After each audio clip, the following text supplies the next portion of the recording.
¿Qué tal, queridos amigos? Vamos a iniciar, pido la palabra, en esta parte de desarrollo del tema, Roque, ¿no?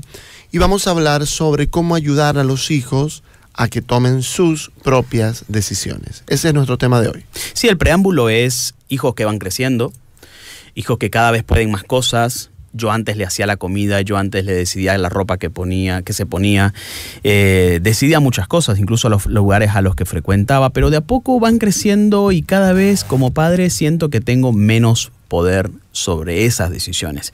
Y eso puede ser difícil, angustiante, engorroso.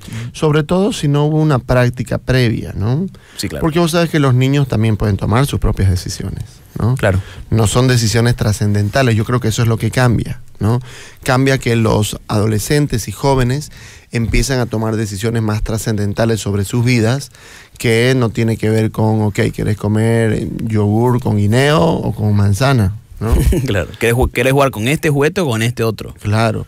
Pero los niños, o en realidad la práctica de ayudar a que los hijos, sean niños o adolescentes, vayan tomando sus decisiones, es una cuestión que uno tiene que ir también entrenando en uno como papá y en el sistema de la familia, ¿no? Es difícil, ¿no? Fíjate que una mamá que va al pediatra con su hijo, y el pediatra hace preguntas, bueno, ¿qué síntomas has tenido? Y le dice, no, muchacho, y la mamá empieza, sí, ha tenido fiebre, ha tenido dolor de garganta, ha tenido secreción en la nariz. Y le pregunta al niño, ¿no? Qué interesante sería que como papá, bueno, ya quizás me estoy metiendo a las sugerencias, que podamos revisar ante qué cosas yo sobrepaso quizás a mi hijo, ¿no? Porque él puede decir qué es lo que sentía. Porque ¿quién lo siente? Lo siente él, ¿no? Quizás no lo puede decir en palabras técnicas como malestar en general, cefalea, ¿no? Pero quizás puede decir ciertas cosas, ¿no?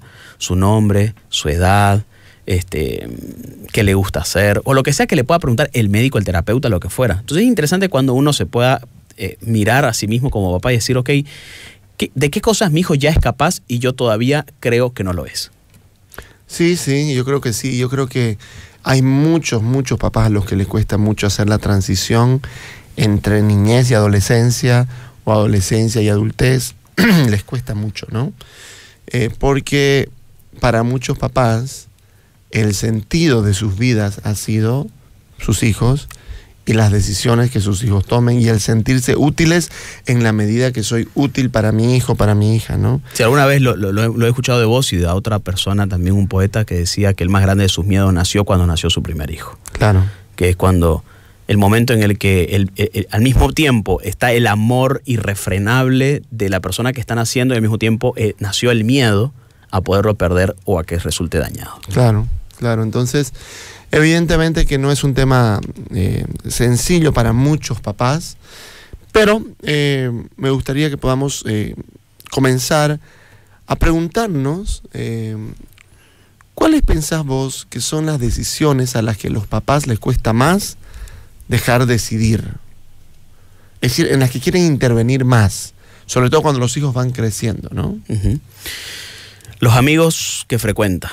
¿Quiénes son tus amigos? ¿Quiénes son tus amigos? ¿Por qué sos amigo de este o de este otro? No quiero que te juntes más con este. ¿Por qué no te juntas más con estos estudiosos? ¿Por qué no te juntas más con estos que son buenos chicos? ¿Por qué no te juntas con Miguelito? Si han sido amigos desde chicos ustedes. Siempre estaban juntos. Eso pasa muy seguido, ¿no? Eso pasa muy seguido porque sucede que la edad de la preadolescencia supone una nueva elección de las amistades. Las amistades que se tenían en la infancia eran más por proximidad o por probabilidad. Porque eras mi vecino, porque estábamos cerca, porque nos sentábamos al lado del colegio. Cosas que no fue una elección necesariamente, ¿no?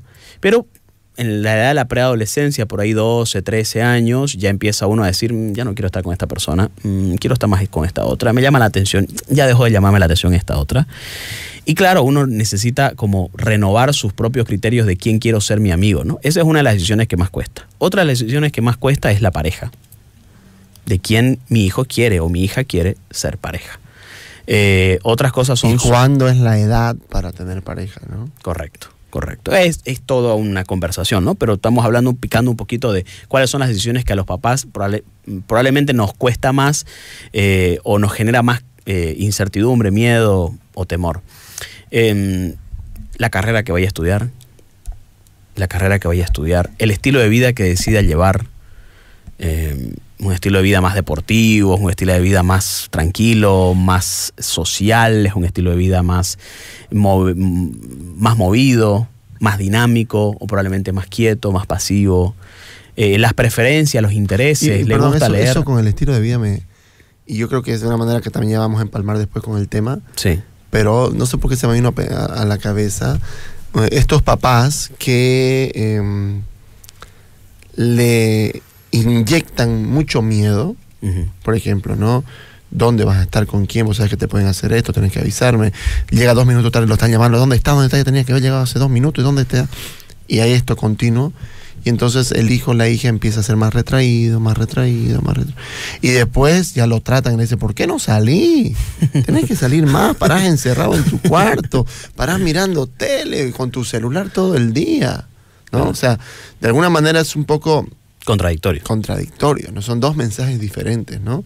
Si por un lado está, no salgas porque algo malo te puede pasar. No te salgas porque te contagias y nos matás a nosotros. Ay, mis hijos son inseguros, te cuento. Digo, nos matás con el tema del COVID, ¿no? Sí, claro. Que obviamente hay que ser prudentes y todo, estoy de acuerdo, digamos, sí, ¿no? Pero de ahí a que yo no lo deje ni ir a pasear en bici, por ejemplo, que no tiene ningún... Los chicos de 18 años tienen miedo de ir a la venta, Ricky. Claro. Tienen miedo de ir a la venta porque todo el tiempo estuvo la narrativa de que nos va a pasar algo, afuera es todo el peligro, te van a raptar, no puedes ir a la venta, porque cualquier cosa te puede pasar. Peor usar micro, eso sería... Ay, espantoso, ¿no? Bueno, entonces lo que estamos hablando significa es cómo ponernos como papás. Claro, hay decisiones a las que nos cuesta, y yo creo que tiene que ver con el miedo que los papás tenemos ante ciertas situaciones, ¿no? Sí. Pero ese no es un problema de los hijos. Claro. Es un problema de los papás. Y ahí hay que ser consciente de esas 2 cosas. Número 1, de cuáles son mis miedos. Y número 2, porque muchas veces no lo muestro el miedo. Muestro la rabia. Me dio rabia que llegaste tarde, me dio rabia que estuviste con esta persona. Pero no muestro el miedo. No quiero sentirme o mostrarme vulnerable frente a. Lo que pasa es que tengo mucho miedo de que te pase algo. Y sé que a veces me disparo un poco y te pido disculpas. No llegamos hasta ahí generalmente. Mostramos la rabia, más no mostramos el miedo. Pero lo que está detrás de la rabia es el miedo. Y 2, lo que tenemos que buscar es cuáles son nuestras incoherencias.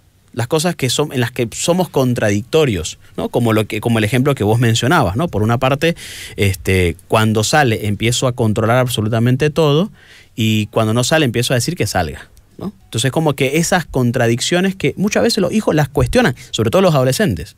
Los adolescentes son muy buenos identificando nuestras propias contradicciones. Vos tenés que tomar tus propias decisiones. No, eso está mal.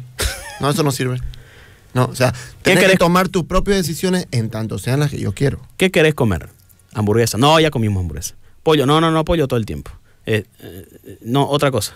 Entonces, o tomo mis propias decisiones o tomo las que vos querés. ¿Qué querés estudiar? Arquitectura, no, muy caro. Medicina, no, muy largo. O elegí otra cosa. Tenés que tomar tus propias decisiones. Es decir, funciona con muchas decisiones y muchas veces los padres entramos en ese tipo de contradicciones que el hijo no termina de entender qué es lo que realmente queremos. Claro, y sobre todo le cuesta mucho a los papás que ellos quieran lo que uno no quiere. ¿No?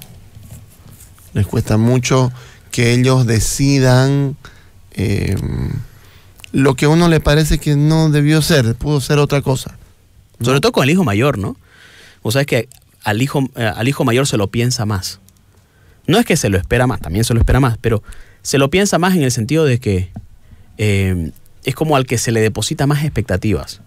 No solamente porque va a ser el ejemplo sino es la persona con la que yo he soñado que mi hijo sea. Entonces, todos los sueños, la materialización de mis expectativas se asientan sobre todo en el mayor. ¿Y cuántas veces el mayor terminó decidiendo cosas que realmente no quería?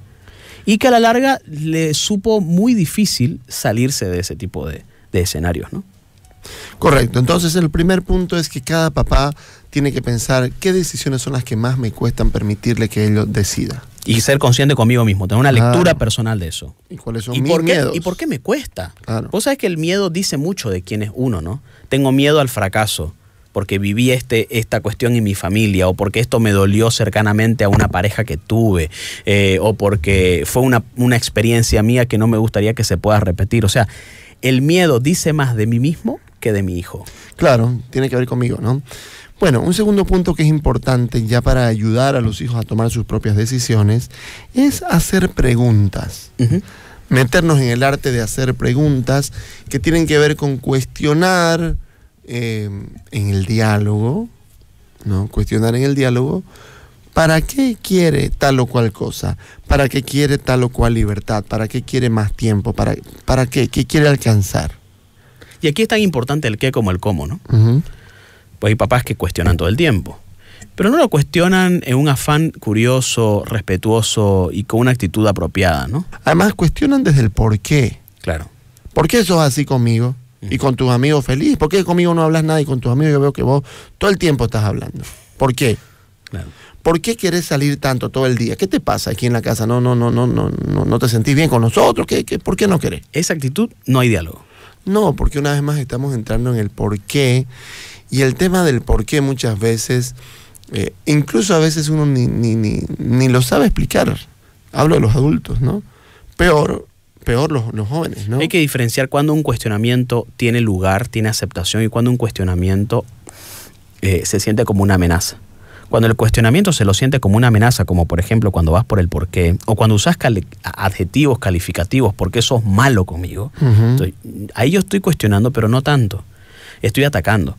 Porque yo usé una palabra que es malo, que no la usé de la palabra del otro, la usé de mi conclusión. El otro va a decir, no soy malo. Y ahí se acabó la posible comunicación. No me explicó por qué, solamente se puso a decirme por qué él no es malo, ¿no? Entonces como que hay que tener mucho cuidado con esto de hacer preguntas. Usar adjetivos que pueden ser considerados como ataques no me permite llevar adelante una buena conversación. Se trata de que estos cuestionamientos, y lo decimos con minúscula, cuestionamientos para que no se ensanche la cuestión, estos cuestionamientos nos tienen que ayudar a que mi hijo se haga esas preguntas, porque probablemente no se las está haciendo. ¿Y qué querés conseguir como resultado de esto? ¿Para qué? Es mejor, ¿no? ¿Y qué pasaría en tu vida si terminás con ese muchacho? ¿Qué pasaría en tu vida si te arreglas con ese muchacho o con esa muchacha? ¿Qué crees que sería distinto entre tus amigos? ¿Qué crees que sería distinto en tu tiempo libre? ¿Qué tiempo creerías que sería el apropiado para darle a esta relación? ¿Cómo equilibrarías las otras áreas de tu vida? Esos son cuestionamientos, o sea, son preguntas que no son como ataques, que forman parte un poco de la relación respetuosa y amigable que uno desea tener, pero que de alguna manera vale la pena poner en la palestra por si mi hijo no se las está preguntando. Y yo creo que eso es importante como papá poder hacerlo. Y sabes que también, Roque, esto es súper útil con los niños, ¿no? Sí. O sea que yo cada vez, como todo papá, o sea, uno lo ha escuchado esto tantas veces, pero otra cosa es que tu hijo salga con este tipo de cosas, ¿no? Y mi hija, voy a poner 2 ejemplos, ¿no? Resulta que mi esposa y su mamá un día estaban viendo esta película Mujercitas, ¿no? Uh-huh. Donde hay, que es parte del libro, es a partir del libro, ¿no? Y hay una niña que muere, ¿no? En la película, en el libro, ¿no? Pero antes de morir se enferma. Y entonces, cuando ya está en ese proceso, bueno, ¿no? Ellos se dan cuenta un poquito, porque mi hija, entre que miraba y jugaba, digamos, no se sabía si estaba atenta o no. Y tras que yo entro, ella me dice, papá, estábamos viendo ahorita una película de una niña que se contagió y no se va a sanar. Yo le digo, no, seguro que se va a sanar. No, papá, no se va a sanar. No se va a sanar, no se va a sanar. No me dijo se va a morir, pero me dijo no se va a sanar. Pero no, el pasa es que de repente todavía no nos has visto, yo yendo por el lado de no tocar el tema de la muerte. Explicar a un niño, ¿no? No, seguro que se va a sanar. No, papá, no se va a sanar, papá. Ah, ya, bueno. Y el otro día estábamos conversando en el auto, también con mi suegra, y estaba también la tía de mi esposa, qué sé yo, y pasamos por el Hipermaxi donde hubo este feminicidio, ¿no? Sí. Y algún comentario de eso se hizo, digamos, ahí, y mi esposa me cuenta el otro día que van al Hipermaxi con ella a hacer algunas compras, porque a ella le encanta ir al súper, y le dice, mamá, ¿quién fue que mataron a la mujer esa que...? Y dice que mi esposa se queda, no sé qué, no sé. Entonces, al final, vos sabés que este tema de ir a escuchar qué significa para él o para ella lo que está diciendo, yo lo estoy escuchando como adulto. Como mente adulta, claro. lo estoy escuchando como adulto. Ella vio una niña que no se va a sanar, está enferma y no se va a sanar. Ella vio y escuchó y preguntó si aquí fue donde la mataron a la mujer. Así, o sea, cosas que obviamente con mi esposa hemos quedado tan asombrados y hemos quedado en tener mucho más cuidado de qué cosas conversamos y qué cosas miramos, ¿no?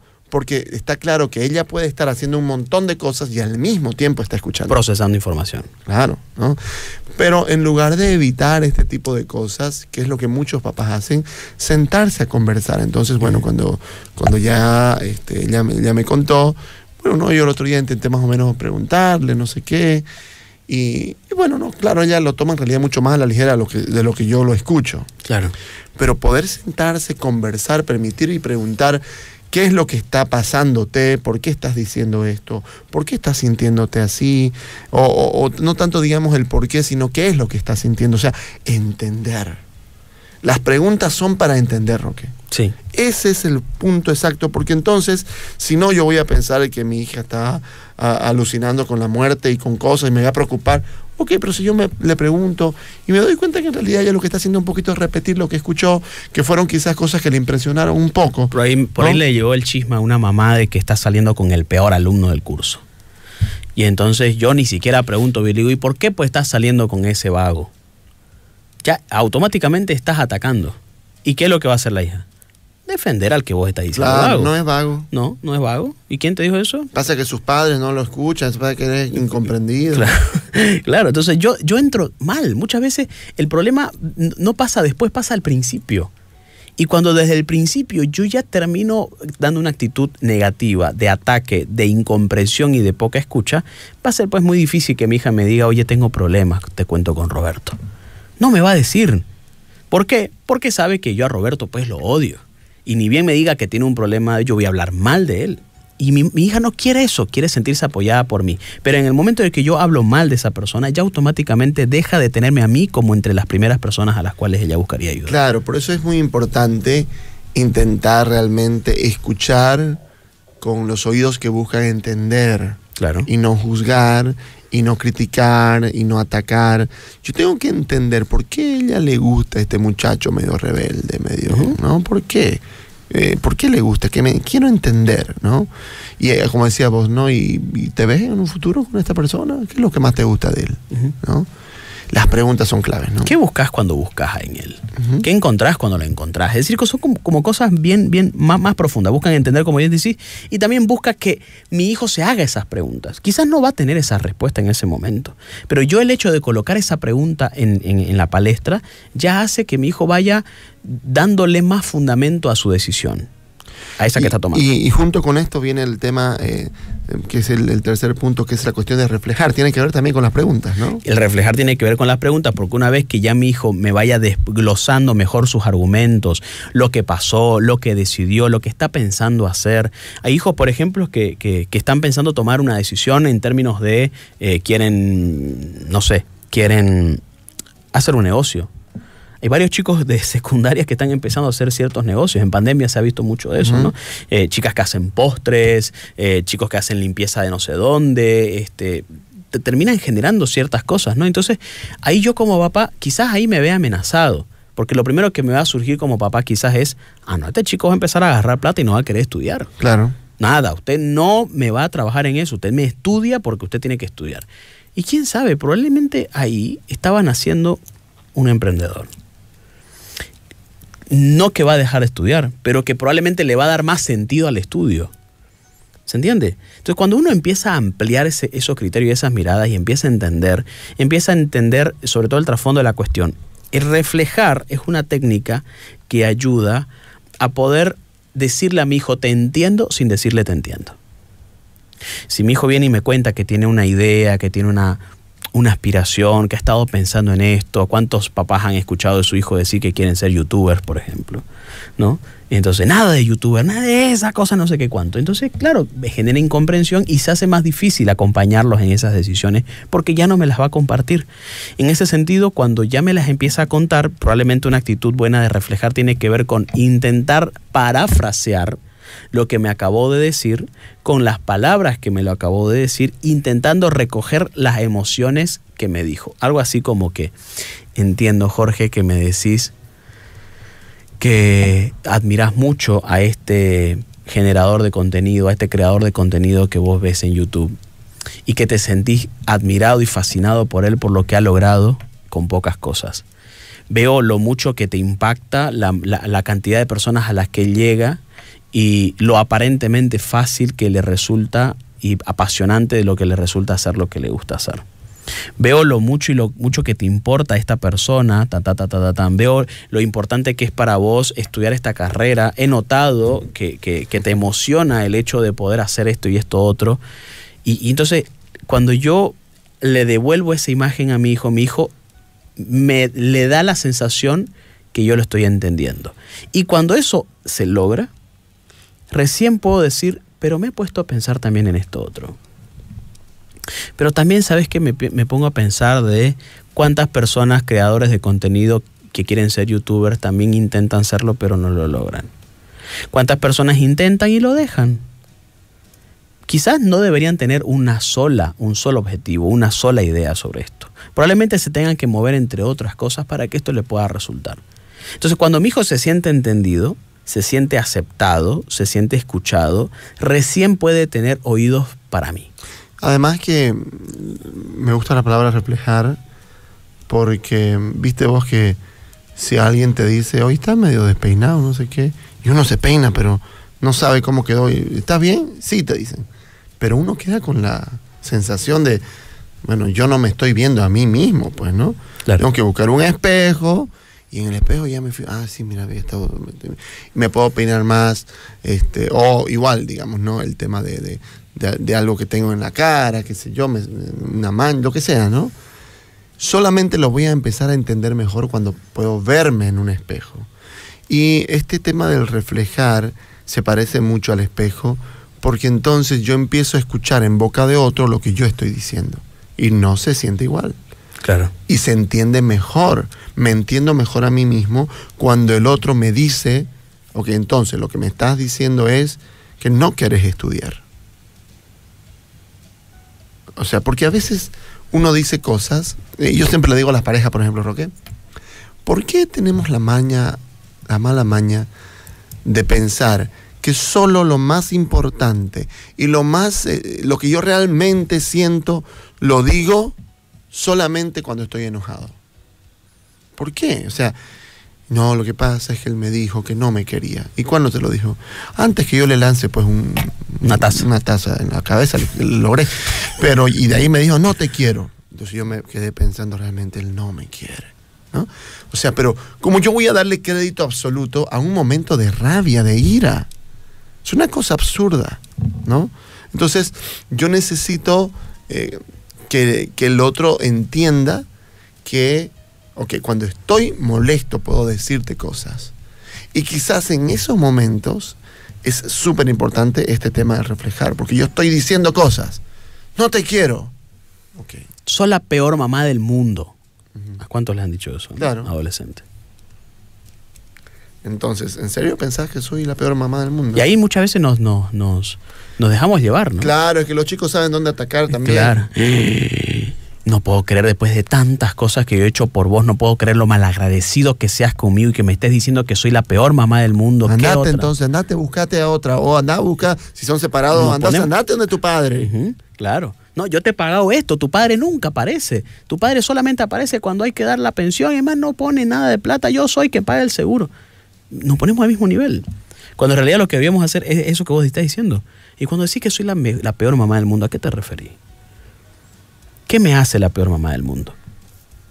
¿No hay otra madre como yo en ese sentido? O sea, yo soy de todas, estoy abajo. Y ese es un tema, pues, Roque, porque quien reacciona siempre así es porque es un adulto o un hombre o mujer que tampoco sabe manejar sus emociones. Claro. Y quiere que los hijos tomen sus decisiones. Que mis hijos se controlen. Evidentemente. Y ni bien me dicen algo a mí, yo estallo. Y entonces, bueno. Entonces, reflejar es útil porque nos ayuda al que dice, te ayuda a reflexionar, y al que escucha te ayuda a entender. Totalmente. ¿No? ¿Y un último punto? El último punto tiene que ver con hacerle saber que él puede equivocarse y puede hacer por último lo que yo no quiero. Yo le doy mis razones de por qué no estoy de acuerdo. Le puedo dejar en claro los peligros que pueden traer a su vida ir por ese camino.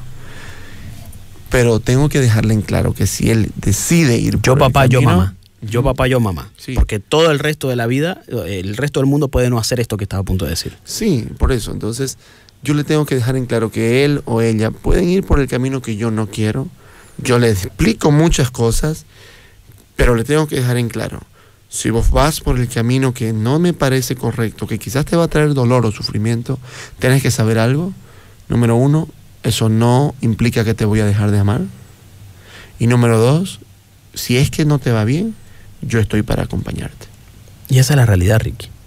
No queremos que nuestros hijos piensen eso porque creemos que el hecho de que ellos piensen que yo cualquier cosa estoy acá va a hacer que ellos hagan lo que quieran y me van a hacer sufrir. No. Más bien a veces es al revés. ¿Cómo le voy a hacer esto a mi papá que me dice que a pesar de todo está aquí conmigo? ¿Cómo soy capaz de hacerle esto a mi mamá que a pesar de todo el esfuerzo me está amando de nuevo? Es como el hijo pródigo, ¿no? El hijo pródigo. Yo me acuerdo, yo me acuerdo de que yo me imagino la actitud del papá del hijo pródigo, que es, anda. Es como, si eso es lo que querés, toma. No lo chantajeó. Ni cuando yo le dijo, te dije, ¿no? Ahora vení, digamos, ¿no? Claro, cuando fue y desperdició el dinero, ahora sí vení. Ya vení, te recibo, pero te empiezo a decir, te dije.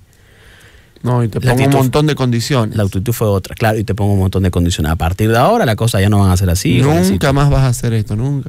Y quizás incluso puede ser el cherry del papá controlador, ¿no? Esperar que se equivoque para decirle, viste, cuando no le haces caso a tu papá, mira cómo te va. Claro. ¿No?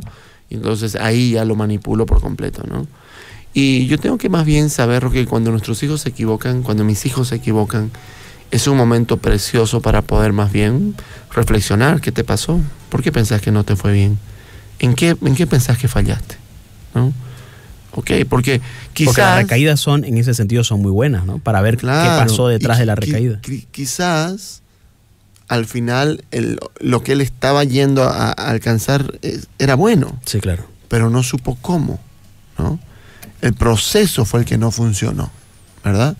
Entonces, bueno, por eso es buenísimo cuando los hijos se equivocan, más bien es un tiempo oportuno para poder conversar, ¿no? Para ayudarlos. ¿Y de qué manera crees que esto no podría repetirse? ¿Qué crees que tendríamos que hacer para que esto no vuelva a ocurrir? Por eso creo yo, y nuevamente insisto, todos necesitamos a alguien que más allá de mis equivocaciones esté dispuesto a amarme. Porque eso, Ricky, nos da la garantía y la seguridad de poder asumir los riesgos. ¿Cómo voy a asumir el riesgo del error si después del error creo que voy a estar solo? ¿Cómo voy a asumir los riesgos de tomar una decisión siendo que puedo fracasar si después de ese fracaso no va a haber nadie conmigo? Todo ser humano necesita a alguien que ama incondicionalmente. Y creo que ese amor incondicional es lo que nos da la seguridad de poder ir más allá a pesar de nuestros miedos y los riesgos que eso implica. El otro día escuchábamos con vos en este curso que hicimos de Boris Cyrulnik, ¿no? Y este tema del apego y cómo el apego es una de estas cosas que se gestan en la familia. Y cuando uno tiene un buen apego, un apego seguro con los papás, uno puede ir al mundo, a enfrentarse al mundo, ¿no? Exacto. Y la frase de él es, ámame de tal manera que tenga el valor de alejarme, ¿no? Sí, maravillosa frase. ¿No? Ámame de tal manera que me pueda ir. Y me pueda ir sabiendo que estás ahí, digamos, ¿no? Siempre vas a estar. Pero tengo el valor de hacer mis cosas, mi vida. Porque, de hecho, Roque, no hay nada más satisfactorio para un papá, para una mamá, que saber que cuando yo no esté, mis hijos podrán seguir adelante. Yo creo que esta es una satisfacción que a todo papá le llena el corazón. Y todo lo contrario es malsano. Porque también hay papás que los éxitos de los hijos lo toman como un ataque. Que no se sienten contentos con que hijo se case, que no se sienten contentos con que hijo se profesionalice o que se independice, porque eso supone que yo me quedo solo. Y hay que ver si detrás de mis miedos también está ese. El miedo a que mi hijo tome sus propias decisiones y por tanto algún día se vaya. El miedo de que mi hijo algún día tenga pareja y por tanto se case y ya no viva conmigo. Claro, o que tenga un problema de narcisismo también yo como papá, que eso ya es más feo, ¿no? De sentir que si mi hijo es más exitoso que yo me voy a sentir menos. Claro, digamos, ¿no? O sea, sí, es nefasto. Esas cosas ¿no? atentan contra la paternidad y la maternidad, cuando en realidad lo más maravilloso de la paternidad y la maternidad es ver cómo esa persona va creciendo y va siendo incluso mejor de lo que yo pude haber sido. Claro, ¿no? claro. Yo creo que esas cosas atentan contra la paternidad, y cuando los papás somos muy conscientes de qué es lo que nos pasa por dentro, cuando tenemos esos miedos, cuando nos resistimos a que mis hijos tomen sus propias decisiones y demás, cuando uno es consciente consigo mismo y puede lecturar mejor qué es lo que le pasa por dentro, ahí uno puede decir, tengo un problema, voy a buscar ayuda. Creo que esto no está bien, yo no estoy pudiendo lidiar con esto. No estoy pudiendo lidiar con el hecho de que mi hijo crezca, no estoy pudiendo lidiar con el hecho de que mi hijo se independice, no puedo lidiar con el hecho de no poder tener todo bajo control. Y ahí hay una posibilidad de que las cosas sean distintas, porque ahí sí estamos haciéndonos cargo de lo que necesitamos hacernos cargo. No se rinda, luche con sus propios miedos, intente hacer buenas preguntas, reflejar lo que sus hijos están diciéndole para entenderlos y sobre todo, ámelos incondicionalmente, animándolos a que ellos vayan por su camino, tomen sus propias decisiones sabiendo que usted siempre va a estar ahí.